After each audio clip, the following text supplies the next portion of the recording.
জাতীয় রাজস্ব বোর্ড অর্থাৎ এনবিআর এর তথ্য বলছে 2025 সালের ডিসেম্বর থেকে 2026 সালের এপ্রিল পর্যন্ত 5 মাসে ডরি ফিশ বা ডরি ফিশ ফিলেট নামে কোনো পণ্য আমদানি হয়নি। অথচ রাজধানীসহ দেশের বড় শহরগুলোর অভিজাত রেস্টুরেন্ট, কমিউনিটি সেন্টার এবং বিভিন্ন অনুষ্ঠানে নিয়মিতই ডরি ফিশ ফ্রাই পরিবেশন করতে দেখা যায়। যেখানে কাঁচা মাছ বা ফিলেট আকারে 1 কেজিও আমদানির তথ্য নেই, সেখানে রেস্টুরেন্ট কিংবা কমিউনিটি সেন্টারগুলো ডরি ফিশ পাচ্ছে কোথায়?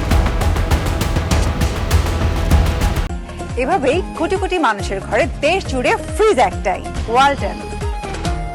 এনবিআর থেকে পাওয়া তথ্যে দেখা যায় 0304-6210 এবং 0304-6290 এই দুইটি এইচএস কোডে ওই 5 মাসে পাঙ্গাস মাছের 4,84,190 কেজি হিমায়িত ফিলেট আমদানি করেছে বিভিন্ন প্রতিষ্ঠান। এর মধ্যে 2025 সালের ডিসেম্বরে 2,89,550 কেজি, এবছরের জানুয়ারিতে 84,528 কেজি, ফেব্রুয়ারিতে 74,916 কেজি এবং এপ্রিলে 35,196 কেজি।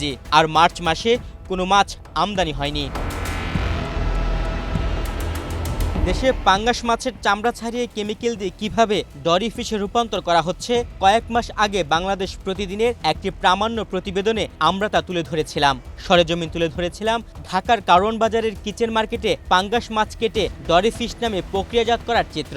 পাঙ্গাস মাছকে ডরি বানিয়ে বিভিন্ন নামী রেস্টুরেন্টে পাঠানো হয়। এখন এনবিআর থেকে যে পরিসংখ্যান পাওয়া গেল তাতে বোঝা গেল শুধু যে কারওয়ান বাজারের পাঙ্গাস মাছ কেটে ডরি ফিশ বানানো হচ্ছে তা নয়, বিদেশ থেকে আমদানি করা পাঙ্গাস ফিলেটও ডরি ফিশ নামে বিক্রি করা হচ্ছে। ফলে ভোক্তাদের বিভ্রান্তি করতে অতিরিক্ত মুনাফা করা হচ্ছে কিনা সেই প্রশ্ন উঠেছে।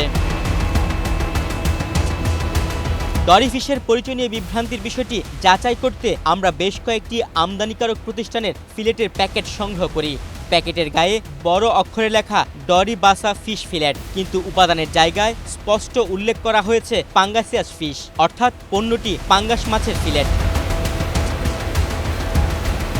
এখন প্রশ্ন হলো, আমদানিকৃত এই পাঙ্গাস ফিলেট এত ধবধবে সাদা কেন?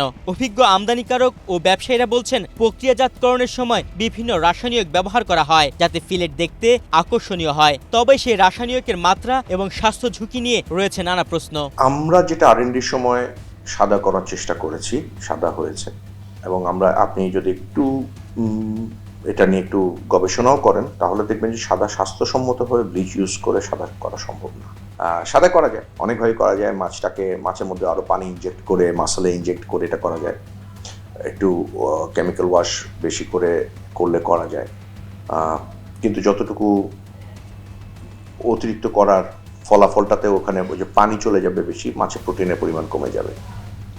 সো এই কাজগুলো তো আসলে একটু আনএথিক্যাল হয়ে যায়।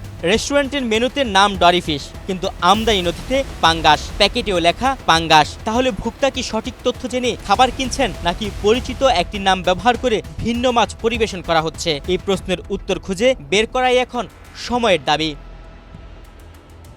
তুহিন ভুইয়া, বাংলাদেশ প্রতিদিন।